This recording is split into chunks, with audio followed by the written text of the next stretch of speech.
इस वीडियो को देखना मेरे दोस्त, बहुत किस्मत वाला होगा वो बेटा जो बुढ़ापे में अपने माँ को अपने गोद में लिए अंतिम सांस का इंतजार कर रहा है मेरे दोस्त।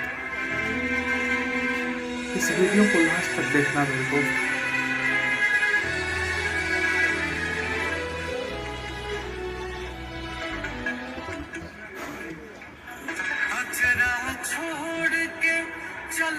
अचरा छोड़ के चल कहीं दिहाने इतना दूर मुझे माई अब के बबुआ बबुआ कहीं के हमके पास। इस वीडियो को ज़्यादा से ज़्यादा शेयर करना मेरे दोस्त, ताकि जो अपने बूढ़े माँ बाप को ना ठोकर मारते हैं, अपने घर से अलग करते हैं, प्लीज़ ऐसा न करें, ऐसा न करें यार। वीडियो को ज़्यादा से ज़्यादा शेयर करना मेरे दोस्त।